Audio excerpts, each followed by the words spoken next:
Olá, estamos começando mais uma teleconferência do programa Oficinas de Gestão, Oportunidades de Desenvolvimento, executado pelo Departamento de Ciências da Administração do Centro Socioeconômico da Universidade Federal de Santa Catarina. Uma oportunidade para os estudantes de graduação, especialmente aqueles dos cursos de administração, mas também os alunos do Programa Nacional de Administração Pública, de acrescentar, de ampliar conhecimentos, utilizando-os como formação complementar ao seu curso de graduação. O tema sobre o qual nós vamos conversar hoje é empreendedores de sucesso. Por que são tão raros? Aqui ao meu lado, para conversar sobre este assunto, a empresária Isabel Baggio. Ela é diretora do jornal Correio Lagiano, aqui do município de Lages, em Santa Catarina, presidente do Instituto José Pascoal Baggio, vice-presidente da Associação das Organizações de Microcrédito de Santa Catarina, ANCRED, presidente da Associação para o Desenvolvimento da Família, o Banco da Família, além de ser conselheira do Instituto Evaldo Lodge, do Sistema da Federação das Indústrias de Santa Catarina, e atualmente preside o Sindicato das Empresas Proprietárias de Jornais e Revistas do Estado de Santa Catarina. A Isabel Baggio é formada em Administração de Empresas pela Uniplac, e tem pós-graduação em Marketing pela FURB, além de um MBA em Administração Global pela UDESC-ESAG, Universidade de Lisboa. Já atuou como presidente da Associação dos Diários do Interior do Brasil, ADI Brasil, do Conselho Geral da Agência de Desenvolvimento da Serra Catarinense, da Associação dos Diários do Interior de Santa Catarina, da Associação Comercial e Industrial de Lages e também atuou como coordenadora do Conselho Estadual da Mulher Empresária da Federação das Associações Comerciais e Industriais de Santa Catarina, FACISC. Isabel, prazer tê-la conosco aqui neste programa. Muito obrigado pela sua presença. Boa noite. Boa noite. Prazer é todo meu estar aqui com vocês. É a primeira vez que eu venho à Universidade Federal, então é uma experiência nova estar aqui no meio dos alunos e da universidade e do meio do saber. Então, cumprimentos a todos e agradeço a oportunidade de estar aqui. Ok, mais uma razão então para nós darmos as boas-vindas. Então, seja bem-vinda aqui à Universidade Federal de Santa Catarina. Bem, como normalmente nós fazemos neste programa, a gente exibe uma pequena reportagem que ilustra o tema sobre o qual nós conversamos nas teleconferências. Vamos acompanhar a reportagem que ilustra o tema de hoje. Ser empreendedor é essencial para o sucesso empresarial. Mas você sabe o que é ser empreendedor? Confira na matéria a seguir. Percebemos ao longo do tempo diversas maneiras de pensar o empreendedorismo. Ele já foi o indivíduo dinâmico que corre riscos moderados e exercita o controle sobre a produção e não apenas para o seu consumo pessoal. Já foi aquele que intervém no processo de criação e desenvolvimento das empresas por suas necessidades, conhecimentos, habilidades e valores. Já foi o que possui um conjunto de características ou personalidades específicas que podem ser associadas ao sucesso nos negócios. E já foi a pessoa criativa com capacidade de atingir objetivos, manter alto nível de consciência do ambiente em que vive. Mas como saber quem é o verdadeiro empreendedor? Quais serão as qualidades que o definem? Segundo Anita Roddick, são aqueles que têm a visão de algo novo e a crença de que pode ser realidade. Um toque de loucura, pois o sonho de um empreendedor é geralmente um tipo de loucura. Habilidade para destacar-se, de ter ideias novas. Além de otimismo, conhecimento, criatividade e experiência. Apesar da busca por um perfil empreendedor, é difícil traçar as características que levam ao sucesso empresarial. O caminho está em errar, persistir e corrigir os erros cometidos. Muito bem, aí a gente pode ter um pequeno retrato de quais seriam as características ou condições para alguém ser identificado como empreendedor.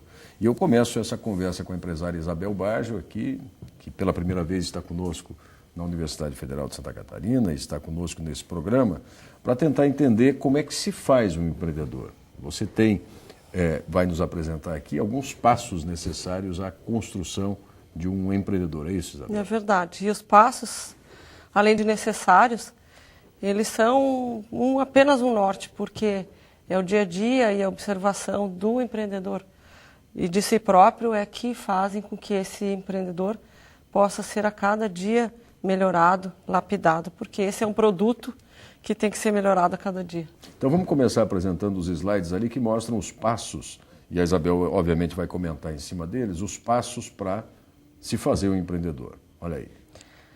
Então vamos falar um pouquinho, né, das 10 características e tem mais 2 aí no final. Mas então, a busca da oportunidade de iniciativa. Muitas vezes o empreendedor fala sobre a sua ideia, sobre o que pensa, mas a maioria das vezes as pessoas não creem nele. Então, o empreendedor é um ser que tem um voo solo durante toda a sua vida de empreendedor. Ele vê mais à frente as coisas, ele percebe coisas mais adiante e por conta disso as pessoas não acompanham. Então, ele sempre tem que estar, né, abrindo os caminhos para que os seus seguidores, aqueles que ele consegue convencer, venham atrás, lhe ajudando a acompanhar compartilhar aquela visão que ele crê. Né? Bom, depois temos a persistência, porque imaginamos que a persistência é algo que no dia a dia atravessamos obstáculos e que esses obstáculos, chegando lá no final, eles se tornam o sucesso, né? Se são superados. E obstáculos todos temos a todo tempo. Então, essa capacidade do empreendedor superar esse obstáculo e mesmo assim estar convencido de que aquilo que ele enxergou na frente é verdadeiro e é o que é real e é que é atingível, então essa persistência também é uma característica. Eu traria também uma outra característica que é correr riscos, que são vários, né? Seja, há algum tempo onde tínhamos inflação, era um cenário de correr risco porque o dinheiro se consumia em si mesmo. Bom, hoje nós temos, então, uma economia estável, mas tem a concorrência, tem um mercado totalmente modificando todo o tempo. Então, quer dizer, esta necessidade de correr riscos é algo também que o empreendedor precisa ter dentro dele e como sua qualidade. Bom, tem mais um outro tema que eu gostaria de ressaltar, que é a exigência da qualidade e da eficiência. Né? Por quê? Porque o empreendedor é sempre um ser insatisfeito, ele precisa sempre fazer melhor e ele sempre pensa que ele pode fazer melhor. Então, quando ele está satisfeito, ele nunca está. Porque algo que está realizado é uma alavanca para ele seguir adiante e fazer uma outra coisa muito melhor, com mais capacidade, mais rapidamente, com mais eficiência, o melhor produto. Então, é um ser eternamente insatisfeito. Vamos para o próximo. Vamos para o próximo, que seria o comprometimento. É algo que cada vez mais, no mundo, na economia, na diversidade que nós temos hoje, o comprometimento é necessário. Então, muitas vezes ele sacrifica a sua família, ele sacrifica o seu próprio lazer, ele até exige das pessoas que estão à sua volta a mesma coisa, porque ele não compreende que as pessoas não achem aquilo importante e necessário. Então, o comprometimento com o cliente, com o fornecedor, com o seu objetivo é algo que está muito... que faz parte do seu comportamento. Então, tudo é um negócio. Né? Muitas pessoas reclamam, a família reclama, não importa. O negócio é o número 1 e todos têm que concordar com isso, porque senão as coisas não funcionam. Bom, a busca de informação é mais um item importante. Quer dizer, cada vez mais sempre foi, mas as informações que nós temos hoje são infinitas. E o que ocorre hoje? Talvez uma das maiores dificuldades em relação à informação é o empreendedor, ou todos, filtrarem essa informação e concluírem que tem que chegar a um limite onde ele não busque mais informação, porque qualquer tomada de decisão, se postergada, também é um problema. Então, esta informação, apesar de insuficiente, a decisão tem que existir. Então, a informação está aí mesmo, é para todos com muita facilidade, mas a decisão, pelo número de informações, é muito grande. Bom, o estabelecimento de metas também é algo que é imperdoável não ter. Temos que planejar, temos que monitorar essas metas e temos que rever a todo tempo para que a gente veja se tem que adequar os passos ou seguir no caminho que foi planejado. Então, já linka com o tema seguinte, que é planejamento e monitoramento sistemático. Quer dizer, planejar e simplesmente esquecer o planejamento não resolve. A gente precisa planejar, estabelecer as metas e monitorar sistematicamente para que se façam os ajustes necessários quando for conveniente. Depois temos aí persuasão e rede de contatos. Esta especialmente, eu diria que é algo que precisa ser muito percebido. O que é uma rede de contatos? É a gente lançar a mão das pessoas à medida das nossas necessidades, mas para isso nós precisamos sempre buscar a manutenção dessas redes de contatos, que significa um telefonema, uma visita, um acompanhamento da carreira da outra pessoa, porque em alguma situação ou outra, essas pessoas vão ser necessárias para que a gente possa alcançar as nossas metas. E claro, a persuasão é porque a gente precisa, o empreendedor precisa convencer os outros a seguirem com ele, a defenderem com ele o seu objetivo, ou o desenvolvimento de um produto, ou seguir o negócio. Então, essas duas situações, tanto a persuasão com a rede de contatos, é muito importante. Aí eu seguiria com a independência e autoconfiança. Muitas vezes o empreendedor é só ele que enxerga aquilo que é positivo e aquilo o objetivo que ele precisa atingir. Então, essa autoconfiança é algo que não se compra, eu digo que não se compra em supermercados, né? Uhum. A autoconfiança é algo que está dentro dele e que ele precisa, mesmo que os outros não concordem com ele precisa seguir o seu caminho e muitas vezes andar muito sozinho para convencer os outros a depois aderirem àquilo que ele vê como importante. Ele acredita. Inovação, né? Hoje, então, eu acrescentaria mais inovação, porque o mundo pede inovação. E inovação não são coisas grandiosas, e sim resultados de ações feitas de uma melhor forma. Essa inovação, que seja até trocar uma cadeira de lugar, porque, enfim, aquela cadeira ali, naquela situação, não traz o melhor resultado. Claro, de uma forma simples falando.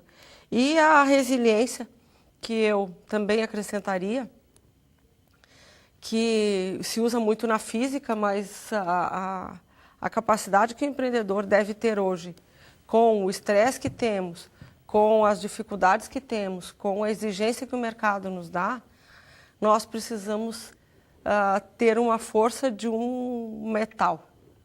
Porque é muito fácil, né, o mundo corporativo, o mundo da exigência, as diferentes formas das pessoas enfrentarem as coisas, do mundo do trabalho, exige que a gente seja como metal firme, quer dizer, se o objetivo é claro, se existem provas de que aquela situação nós vamos conseguir alcançar, se existe um planejamento, então isso tem que acontecer, né? Então, a resiliência também faz parte de uma atitude empreendedora.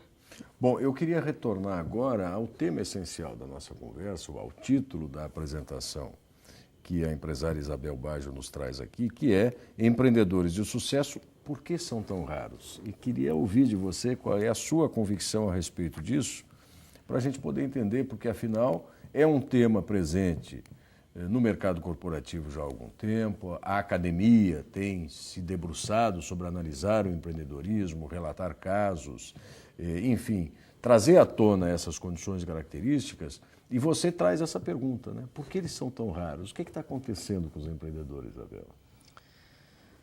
Bem, eles são tão raros porque é muito difícil ter esse rol aqui de características que eu trouxe para a gente conversar. É difícil isso. É muito difícil a gente conseguir, num conjunto do dia a dia, atender todas essas premissas. E o que faz com que, ao longo do tempo, se nós não tivermos um pouco de cada, claro que nós não podemos ter 100% de tudo, porque isso seriam seres... ideais, digamos assim.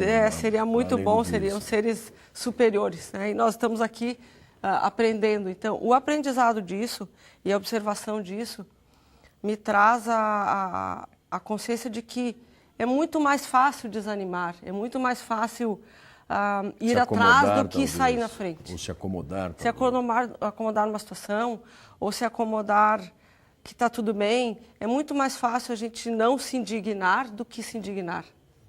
E a indignação faz parte também do empreendedor. O empreendedor é um ser que não está bem porque ele quer fazer coisas diferentes, ele quer tornar o mundo diferente, e a partir daí ele começa a ter as dificuldades, começa a ter os empecilhos, ele começa a ter pessoas que não concordam com ele, pessoas que não acreditam que aquilo vai ser adequado, enfim, todo um conjunto de coisas, e aí isso vai rareando.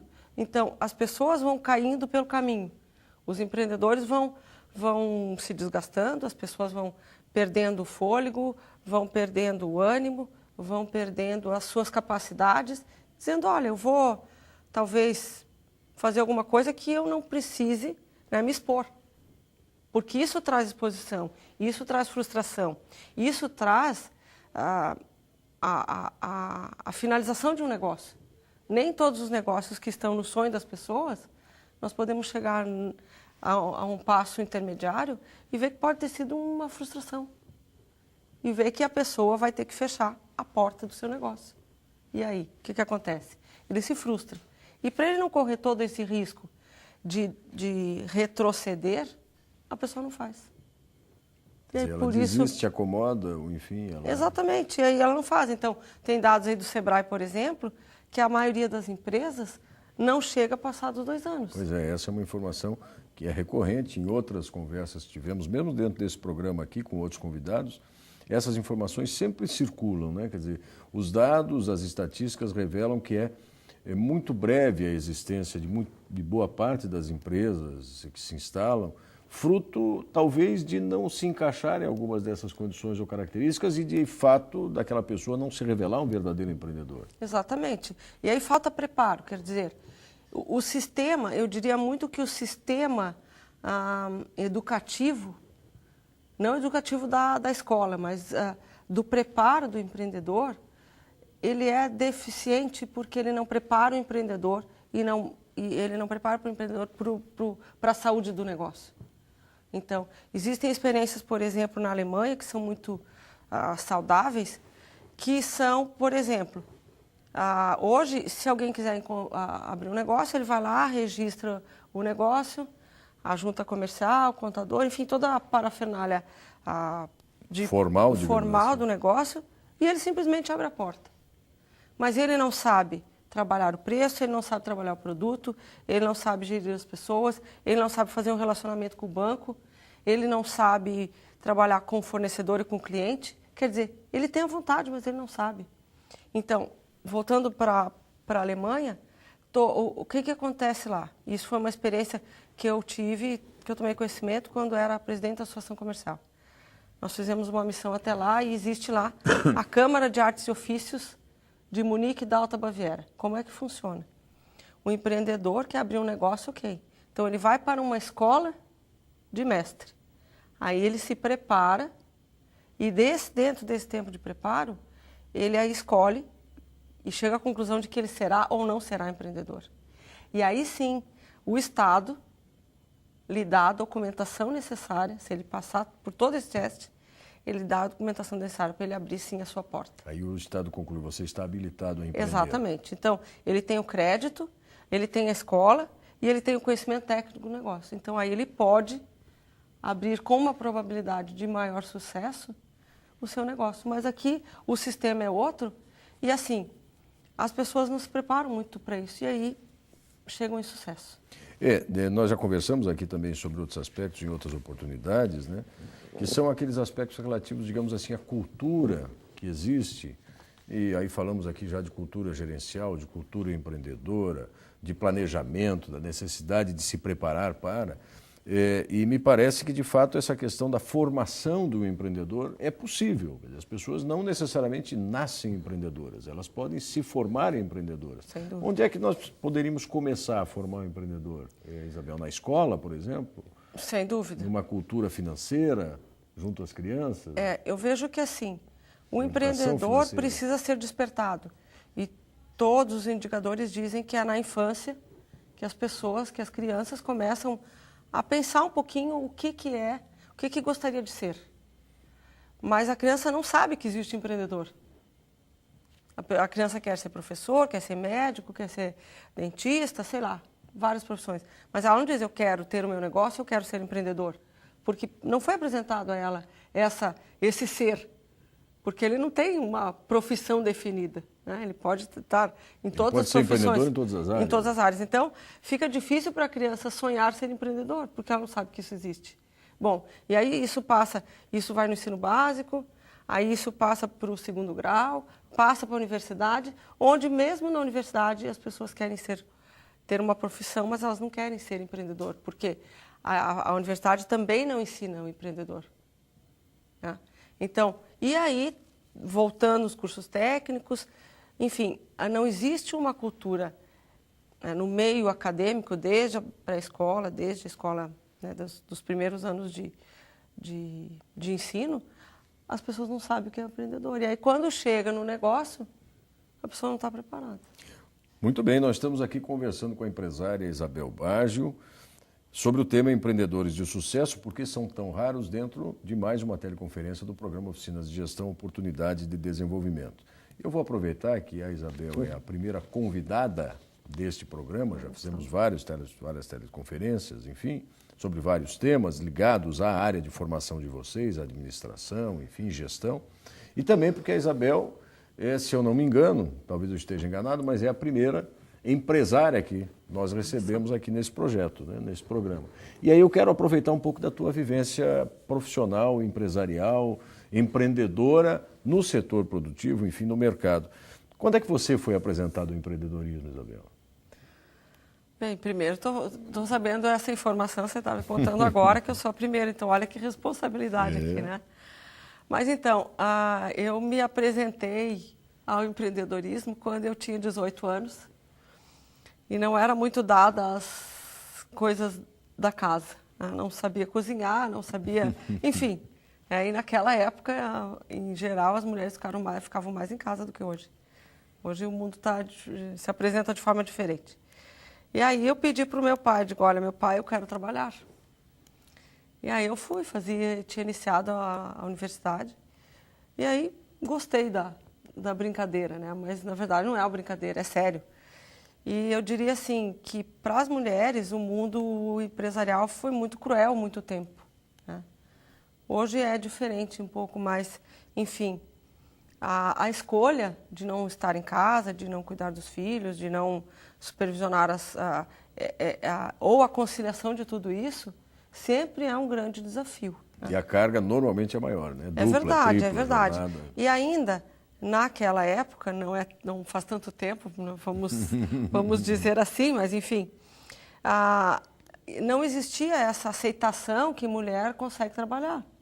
Então, além de provar que eu estava começando a minha carreira e buscando ser uma profissional, tinha todo um cenário de dúvidas. Será que vai dar certo? E isso me remete à experiência, de novo, da Associação Comercial, que eu fui a primeira mulher a presidir, e as pessoas me perguntavam, será que não tinha homem que tinha que ser eu, a mulher presidente? Então, teve alguns episódios difíceis, mas eu diria assim, que a mulher, além de ter que se superar em muitas coisas, a mulher precisou fazer muito mais para fazer a mesma coisa. Né? Ainda é um pouco assim, hoje bastante diferente. Mas a gente precisa enfrentar de frente a situação como qualquer profissional, independentemente do sexo que tem. Bom, ainda com relação à trajetória da Isabel, eu já disse isso logo na abertura, mas vou reiterar. A Isabel é vice-presidente da Associação das Organizações de Microcrédito do Estado de Santa Catarina e também preside a Associação para o Desenvolvimento da Família, o Banco da Família, que são, se eu estiver enganado, me corrija, duas iniciativas que promovem, em alguma medida, pequenas ações empreendedoras, que vão buscar o apoio àquele pequeno empresário, microempresário ou aquela costureira ou aquela família que cria um negócio próprio e precisa de algum apoio para se desenvolver. E nessas duas experiências, Isabel, à frente da organização ou da Associação das Organizações de Microcrédito e do Banco da Família, qual é o teu relato a respeito dessa relação com o empreendedorismo? Bom, eu sempre digo que o empreendedor tem todas as características que a gente já tratou. A única O único tema que é diferente é o volume de dinheiro que ele investe naquele negócio, que podem ser milhões e podem ser reais, né? R$1.000, R$2.000, enfim, um pequeno negócio que é uma costureira, que é uma bordadeira, que é alguém que lava roupa para fora, que é um mecânico, enfim, são pessoas que, de uma forma ou de outra, aplicam todas essas características. Então, eu sempre corrijo as pessoas e sugiro que se chame... A pessoa não é um microempreendedor. Ele é um empreendedor de um micro, de um médio e de um grande negócio. Então, ele assume os riscos, ele se compromete, ele se envolve, ele persiste, ele insiste muitas vezes. Então, todas essas características que nós já conversamos hoje, o pequeno, né, aquela pessoa que tem um pequeno negócio, tem. E essa experiência do Banco da Família mostra que as pessoas, sim, se tiverem crédito, se tiverem apoio, elas seguem. Mas de uma forma não paternalista, enfim, elas só precisam de uma oportunidade. E no caso do Banco da Família e no caso da Ancred, que é a congregação de todas as instituições de Santa Catarina, essas instituições abrem as portas, quer dizer, dão oportunidade para aquela pessoa que poderia chegar num banco tradicional e, por falta de comprovações, ela não teria oportunidade. E você acredita que esse é um modelo que tende a se expandir, quer dizer, essas oportunidades de apoio a esses empreendedores de pequenos negócios? Sim, sem dúvida. Existem experiências até assustadoras, enormes, toda a América Latina, onde tem países que têm problemas de diferenças de renda, né, de baixa renda. Países desenvolvidos, o microcrédito não funciona bem. E mais na América Latina e no Caribe existem boas experiências na África, na Ásia, enfim, onde existem pessoas de baixa renda. O que ocorre é que no Brasil, por conta de um sistema financeiro tão sofisticado, aí então tem problemas de crescimento, quer dizer, porque os bancos dão crédito, as lojas, departamentos dão crédito, material de construção dá crédito. Então, o crédito não está só ligado ao sistema financeiro. E sim, todos têm aí uma grande oferta de crédito. Então, mas de toda forma, a característica das associações de microcrédito é que existe uma análise de crédito, existe uma análise do negócio para depois emprestar. Quer dizer, é um empréstimo com responsabilidade. É um empréstimo fazendo com que aquele dinheiro não atrapalhe as pessoas, e sim seja uma ferramenta para ele crescer mais um degrau no seu negócio. Agora, como é que você enxerga um horizonte de médio prazo? Não vamos nem falar em curto prazo, né? Porque a gente não consegue trabalhar planejamentos para amanhã. A gente consegue se preparar para o dia de amanhã, mas o ideal é que se planeje, se pense do médio para o longo prazo. Com relação à perspectiva de diminuir a raridade dos empreendedores, quais são os desafios que tem pela frente para aumentar o número de ações empreendedoras, de atitudes empreendedoras? O ambiente institucional pesa muito, tributos, normas, leis, restrições de toda ordem. Como é que o Brasil, por exemplo, poderia ou precisaria se preparar melhor para criar ambientes empreendedores com mais facilidade? Bom, a escola é um deles. Então, é necessário que se trabalhe o empreendedorismo, é necessário que as pessoas saibam que existe esse ser, para ele não ficar cada vez mais raro, mas também deveria existir um respeito maior com quem empreende. Eu vejo que, assim, é muito bom que o empreendedor, que as empresas paguem seus tributos, mas qual é o valor que é dado a essas empresas, a esses empreendedores? Em geral, o lucro, na maioria das vezes, se torna um pecado. Pois é. Então, quem tem muito dinheiro, necessariamente tem que dividir o seu dinheiro com quem não tem dinheiro. Que justiça é essa? Quer dizer, existe um desgaste, existe um investimento, existe o risco do negócio, e aí, portanto, ele precisa ser reconhecido, mas ele precisa ser reconhecido como um bem e não como algo nocivo. Então, essa ótica, essa cultura de que o empreendedor que ganha dinheiro, ele é um ser contagioso e, portanto, ele deve ser descartado. Então, eu vejo assim, agora nas campanhas políticas, né, das próximas eleições, o que se diz? Nós vamos ter que fazer isso e temos que dar dar mais coisas. Sempre é aquele tema assim, vamos facilitar a vida de quem talvez não queira fazer muito. Por que a gente não vai facilitar a vida de quem já está fazendo? Também é um braço desses discursos aí que deveria ser olhado com atenção, porque, na verdade, o país funciona através dos tributos e esses tributos, uma boa parte deles, está sendo recolhido ou direto ou indiretamente através dos postos de trabalho gerados, através dos negócios e da economia que troca de mão, que é a exportação, enfim, mercado interno e tudo mais. E onde estão essas pessoas? Estão nas empresas. E isso não é valorizado. Um outro tema que eu vejo que é importante é que, então, além do lucro, além da universidade, a preparação, né, de uma cultura empreendedora. Né? Então, seria o governo reconhecer isso, diminuindo leis, melhorando os tributos, descomplicando as coisas, e aí a escola trazendo lá da sua base as pessoas preparadas para enfrentar o mercado, que é ele com a sua autoconfiança, com o seu preparo, ele enfrentar de frente um mundo que está aí à disposição de todos. E com relação, por exemplo, e aí a gente sempre procura também trazer algo específico para os alunos dos cursos de administração, sobretudo os cursos de administração que nos acompanham, seja os cursos presenciais ou à distância, na formação deles.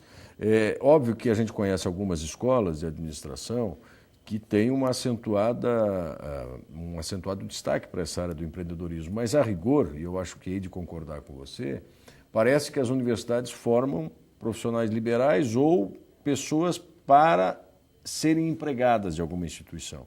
Esse é um ponto importante, a formação desses jovens que estão nos acompanhando tem que ter esse acento forte na área do empreendedorismo, do seu ponto de vista também, Isabel. Sem dúvida. E aí eu observo o jovem, né? Ele está na universidade, ele está ali pensando o que ele vai ser, mas como é que ele está agindo? Quais são as atitudes desse jovem?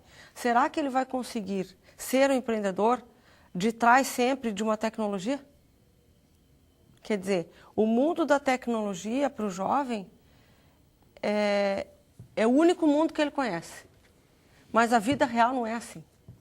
A vida real exige muito mais a presença física dele e a inteligência dele do que um computador, do que um telefone celular, do que tantas coisas que a tecnologia nos mostra aí que existem e que às vezes são totalmente desnecessárias para a tomada de decisão, porque vai chegar uma hora, se ele vai ser empreendedor, que ele vai ter que dizer assim, isto ou aquilo.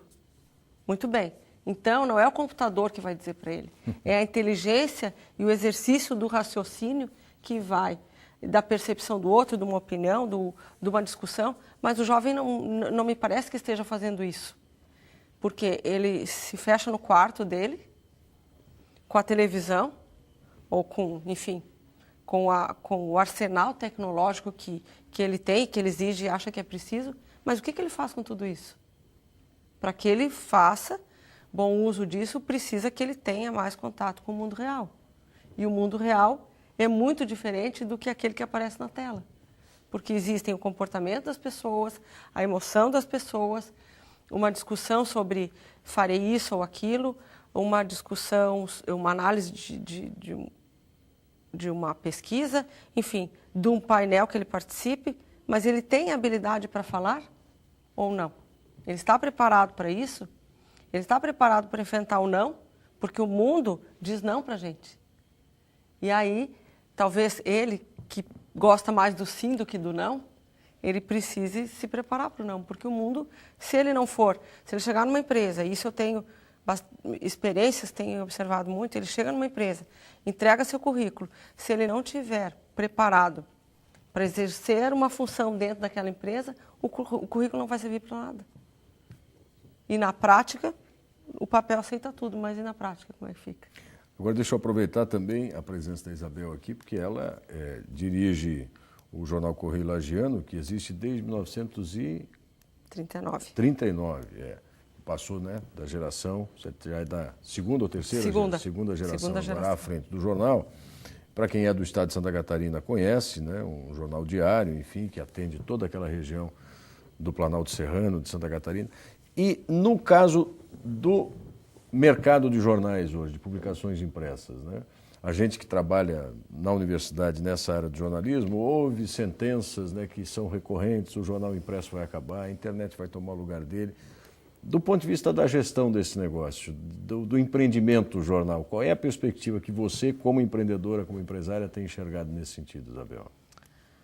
Bem, a jornal e a comunicação em geral, mas o jornal diário especificamente, é um produto que é um negócio que exige muita rapidez. Bom, nós temos então um produto que tem que se renovar a cada 24 horas.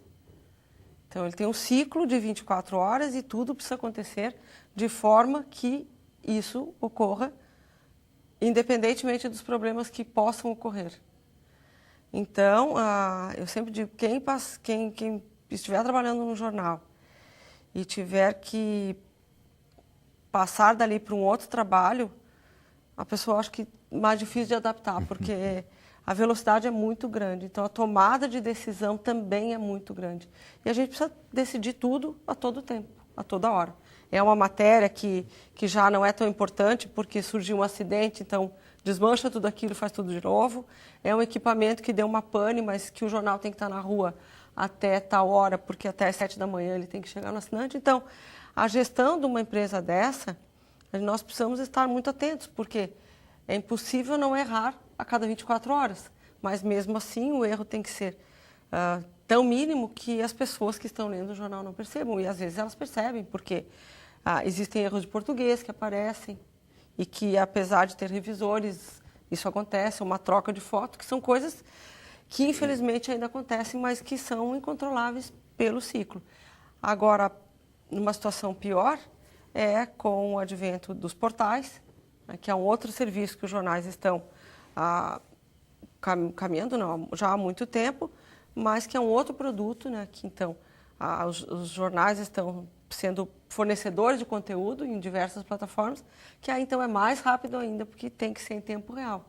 Então, assim, dizem que é uma fábrica de loucos, mas enfim, nunca se soube que alguém tenha enlouquecido dentro de uma mais ou menos, né? Quem já era louco ficava louco. Fica mais um pouco. Isabel, que bom. Olha só, nós temos aqui também as perguntas, né? Porque as teleconferências também têm esse propósito, né? De interagir com vocês que nos acompanham nos polos à distância ou nos cursos presenciais. E esse é o momento que a gente tenta trazer a contribuição dos alunos que nos acompanham nesses programas, sobretudo esses que a gente faz na transmissão ao vivo, na plataforma, no ambiente aí do programa Oficinas de Gestão. Eu tenho uma questão do Jonatas Goulart, que é de Lages, né? Ele pergunta o seguinte, Isabel: como pode ser definido o sucesso do empreendedor? A partir de qual momento o empreendedor pode ter a certeza de que atingiu o sucesso e de que está no caminho certo? Tem uma receita para isso, Isabel? Bem, preciso esclarecer que o Jonathan faz parte do Conselho do Leitor do Correio Lajeano. Então, né? Ele é um vigilante. Exatamente, ele é um excelente vigilante, porque ele lê, ele corrige, ele critica e ele também elogia, que esse é o papel do Conselho do Leitor. Que bom. É fazer uma avaliação neutra, o mais neutra possível do nosso jornal. Mas, então, o sucesso do empreendedor, eu diria que ele não é nunca atingido. Primeiro, que o empreendedor é um ser insatisfeito. E ele sabe e ele pensa, muitas vezes até não é assim que acontece, mas ele pensa que ele sempre pode fazer melhor, que ele sempre pode fazer diferente. Mas, claro, que existem indicadores que é o sucesso, é um bom resultado, é o crescimento da empresa, é uma pesquisa de satisfação. Então, existem mecanismos que nos mostram uma trajetória de sucesso. Mas isso não quer dizer que o empreendedor fique satisfeito com aquilo, porque ele sempre quer mais. Então, claro, o mercado diz se o teu produto está bem, ele pode dizer, puxa, então fiz uma coisa interessante. Mas o que ele precisa dos próximos desafios para conseguir continuar se reenergizando. É a energia que o empreendedor precisa, são novos desafios. E o Jonatas também contribui com uma outra pergunta, que nós até já comentamos, mas acho sempre importante reiterar, e mais do que isso, destacar sempre esse despertar da informação que os alunos têm, né? A conjuntura política atual oferece condições para crescimento e desenvolvimento do empreendedorismo? A conjuntura política, social, econômica, enfim, né? Onde avançamos e onde ainda precisamos crescer em atitudes empreendedoras? Bem, voltando, nós já até discutimos sobre isso, mas enfim, né? O ambiente empresarial é bastante árido e nos dá mais possibilidades de desistir do que de continuar. Mas, enfim, como nós somos insistentes e persistentes e também resilientes, ou pelo menos buscamos ser, tem um longo trecho pela frente e imagino que seja da índole do empreendedor seguir. Mas eu diria assim, tem países, por exemplo, os Estados Unidos, tem um ambiente mais propício para que o empreendedor se instale, para que o empreendedor se coloque, para que o empreendedor seja mais valorizado. Muito bem. A outra pergunta é do Carlos. O Carlos é do curso presencial. Pessoas que não possuam características de empreendedor, e nós relacionamos várias delas aqui, elas conseguem desenvolver essa característica? Isso também foi um ponto que a gente passou agora há pouco por aqui, né? Ou eles nem devem tentar? Devem tentar sempre. Aliás, tentar não é uma palavra muito adequada para o empreendedor, porque uma outra situação, eu participei uma vez de um treinamento onde o instrutor dizia que alguém disse assim, eu vou tentar fazer alguma coisa. E o instrutor disse assim, então tente levantar uma cadeira. A cadeira não sai do lugar, então efetivamente nós temos que fazer. E fazer significa, voltando à pergunta, significa se o empreendedor, a pessoa, se analisa e dentro daquelas características percebe que algumas ele tem, então ótimo, vamos fortalecê-las e vamos buscar aprender as outras. Ou então buscar pessoas que tenham as outras qualidades, o que faz com que o empreendedor busque reforço em outros profissionais, que é o que acontece nas empresas. O empreendedor tem mais características de arrojo, de mercado, de vendas, muito bem, então ele vai contratar alguém bom nas outras áreas para compensar suas dificuldades e seguir fazendo o seu negócio. É possível sim e acho que vale a pena, porque o gosto de um bom resultado, de ter ultrapassado uma dificuldade, é algo que merece ser provado por tantas pessoas que pretendem ser empreendedores. O gosto é bom. O gosto é bom. Isabel, também relativamente à sua trajetória aqui, eu já fiz referência, né, às várias entidades que você presidiu, preside, ou dirige, ou participou como conselheira, enfim.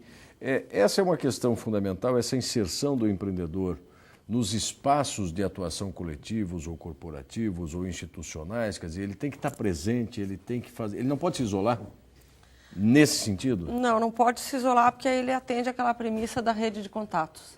Então. Muito bem.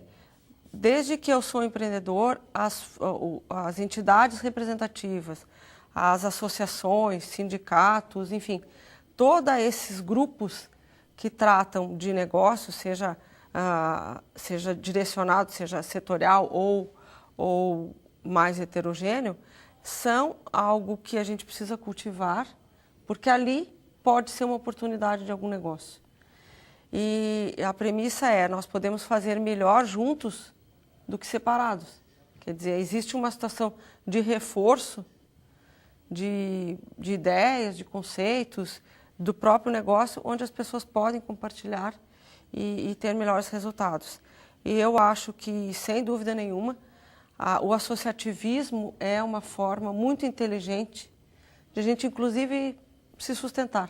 Sustentar sob o ponto de vista de ideias, de conceitos de negócio, de compartilhar valores e de buscar oportunidades. Eu vejo sim, mas eu também percebo que a gente diz muito assim, sempre são os mesmos. E é verdade, sempre são os mesmos, porque volta àquela situação inicial da nossa conversa. É muito mais confortável nós não nos envolvermos. É muito mais confortável a crítica. Bom, então eu estou olhando uma determinada situação, alguém está envolvido, a pessoa não devia ter feito aquilo, podia ter feito melhor. Evidentemente que podia ter feito melhor. Mas é muito mais fácil ficar de fora criticando do que estar dentro se envolvendo e se dedicando, né? E a maioria das vezes é uma dedicação gratuita. né? Então, é um tempo da tua vida, do teu negócio que você dedica a uma instituição de classe e que aí sim, claro que vem a crítica. Então, mas vem muito aprendizado. E esse aprendizado paga qualquer sacrifício, porque uma situação é você estar na tua empresa, numa relação de capital e trabalho, fazendo que as pessoas trabalhem por um salário, por uma remuneração. Numa associação, você precisa exercer o convencimento, exercer o bom relacionamento, exercer a persuasão e exercer o trabalho, conseguir que as pessoas trabalhem voluntariamente pelo mesmo objetivo. Então, é um exercício de comportamento diferente do que você exerce na empresa. E é uma escola excelente e é uma oportunidade que todos deveriam ter para poder ver o mundo de uma outra forma. E de toda forma, no ambiente institucional em que a gente vive, também é a partir dessas instituições representativas de classe ou categorias, ou enfim, de grupos empresariais, que se constituem também os grupos de pressão para poder atuar nesse ambiente institucional de uma maneira legítima, obviamente, aqui, né? Estamos falando de encaminhar pleitos, de propor, inclusive, leis ou matérias de caráter formal. É por aí que a gente aprende a lidar e se relacionar com o Estado, principalmente nesse caso, né? Sem dúvida. Além do que, se você estiver fazendo parte de uma agremiação, você está usando a tua empresa e levando o nome da empresa. Além de fazer esse trabalho de pressão, porque existem vários pleitos, existem prioridades, e se um grupo não estabelecer a sua prioridade, o mercado vai ditar as normas que achar conveniente. Muito bem, então, o que ocorre? O que se faz com os políticos? Os políticos fazem o que eles quiserem à medida que as representatividades não pautam eles do que é importante, do que é necessário. Ou políticos ou não, independentemente disso, enfim, dos temas que nós falamos. Mas, enfim, o caso é que a união faz a força. E nós temos que ter consciência de que é importante, é cansativo, é desgastante, mas é tremendamente necessário. E um outro aspecto também aqui da trajetória da Isabel é que ela preside o Instituto José Pascoal Baggio, que é um instituto voltado também para ações de responsabilidade social, ambiental, educacional. Queria que você falasse um pouco dessa vertente que não é tão recente, mas é relativamente nova, digamos assim, das empresas, do setor corporativo mesmo, atuar nesse sentido. Isso também é um perfil que está se encaixando hoje na atitude empreendedora, de você atuar não em substituição ao Estado quando ele se omite, mas de reforço a ações, por exemplo, voltadas para escolas, para outros ambientes de formação da cidadania. Na verdade, o Estado se omite. Então, as empresas, não só as empresas entraram nesse viés porque o Estado se omite, mas também porque ele se omite, né?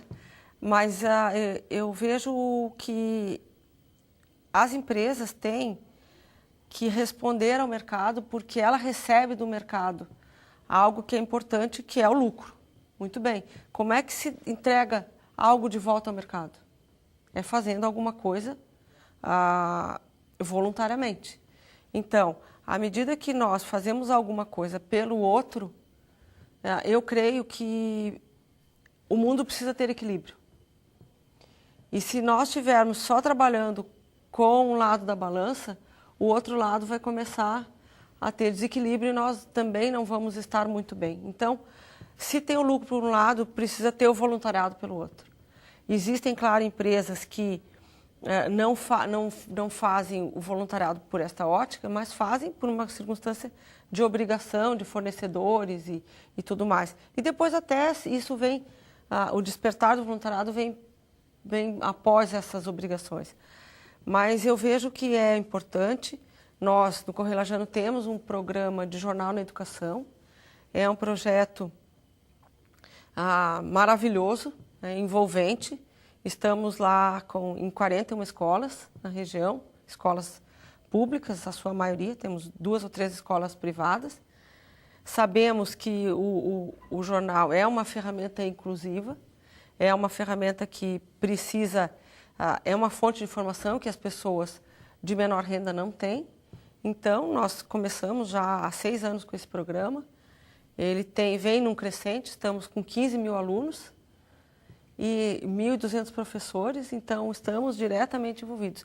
E temos vários testemunhos de que as crianças começaram a perceber o mundo de uma outra forma à medida que começaram a entender por que elas precisam estar na escola.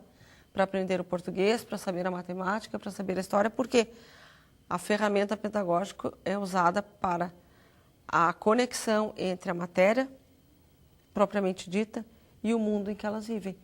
Então, é um projeto que nos dá muita satisfação e aí então criamos o Instituto para que ele possa executar todos os programas que julgamos que são interessantes e necessários para a região serrana. E até porque, nós conversamos sobre isso também num outro programa aqui, isso cria um ambiente favorável, não só como uma ferramenta de marketing ou de divulgação daquela marca ou daquela empresa ou daquele produto, mas porque você cria todo um ambiente favorável de motivação, de autoestima no entorno daquela empresa, da onde a sua empresa atua, onde essa empresa atua, né? Você contribui para que aquela sociedade que serve ou se serve, ou enfim, desta empresa, também evolua junto com as ações da empresa. Sem dúvida, né? Mantendo então o equilíbrio, né? Então, à medida que você ganha de um lado, você retribui ao sistema de uma outra forma. E para nós tem sido extremamente gratificante, e tanto que estamos avançando, iniciamos já um projeto de inclusão através da música também, onde pessoas no interior nunca tinham tido em suas mãos um violão. E aprenderam rapidamente e têm orgulho daquele violão, daquela prática que até então não tinha sido oportunizado para eles. Então, é gratificante sim, faz bem para a gente, faz bem para as pessoas, e fazer bem faz bem para todos. E uma coisa aparentemente tão simples, né? Quer dizer, um violão, não precisa ser uma parafernália tecnológica, uma grande estrutura, um grande ambiente, pode ser na casa dele, pode ser no salão paroquial, pode ser na escola, no ambiente deles. Você não precisa tirar ninguém do seu próprio ambiente. Normalmente é na escola, normalmente é na igreja, enfim, nós vamos até o ambiente deles e a família se envolve, então nós percebemos que as pessoas são gratas por aquilo e são felizes com pouca coisa. Muito bem, nós estamos aproximando do encerramento, do final do tempo desta teleconferência e também, como normalmente nós fazemos aqui, eu passo a palavra à Isabel para que passe o seu recado final e aí pediria a Isabel que falasse diretamente com os nossos alunos que nos acompanham e que estão hoje nessa etapa primeira de formação, que não se esgota com o fim do curso de graduação, porque o nosso aprendizado ele é infinito, devemos perseguir esse aprendizado constante. Isabel, 2 minutinhos para você falar aí com os nossos alunos, alunas, que estão se preparando para daqui a pouco estarem atuando, talvez, tomara, como empreendedores. É verdade. Eu desejo mesmo que os alunos sejam empreendedores, que eles se desafiem, que eles saiam da zona de conforto, que eles sejam curiosos, mas que eles não questionem por questionar. Porque questionar sem fundamento não significa nada. Nós precisamos entender por que as coisas evoluem e como elas chegam lá. Às vezes eu percebo os jovens protestando com muitas coisas, mas eles não querem saber por que aquelas coisas chegaram naquela situação e por que foi feito daquela forma até ali. Então, que eles tenham mais paciência, porque o mundo nos leva a caminhar degrau por degrau. Nós não podemos passar as escadas da vida de uma forma veloz, porque aí nós não teremos a sensação do aprendizado de cada degrau. E que sejam curiosos, que não se deixem levar e contagiar pelo grupo todo, que às vezes é muito difícil, porque o grupo lhe convence a fazer uma coisa e você deveria fazer outra. E que busquem informações, que visitem empresas, que busquem informações com empresários, com empresárias, com pessoas que você poderia se identificar e que então perceba que o mundo do empreendedorismo é um mundo sempre muito novo, sempre muito desafiador e sempre muito instigador. Mas claro que ele é muito prazeroso. Ele é prazeroso à medida que você experimenta, corre o risco, tem sucesso, faz de novo e faz bem para tantas pessoas. Então, não digo que o mundo do funcionalismo público não seja necessário, mas ele é necessário, mas o empreendedor também é necessário. E a combinação e o equilíbrio dessas duas forças, para que a gente possa mesmo fazer a diferença, é o que eu desejo a todos. E que todos sejam sempre muito curiosos, muito desafiadores e que tenham muito sucesso, porque a verdade é que quem tem sucesso faz outras pessoas terem sucesso. E isso é o que é bom. Muito bem, obrigado a Isabel Baggio, que esteve conosco, empresária, enfim, toda uma trajetória. Parabéns pela sua trajetória, pelo seu trabalho, Obrigada. pelas suas ações empreendedoras. E assim a gente termina mais esta teleconferência do programa Oficinas de Gestão, Oportunidades de Desenvolvimento. Nos vemos no próximo encontro e as informações completas você encontra no endereço oficinascad.ufsc.br. Até a próxima.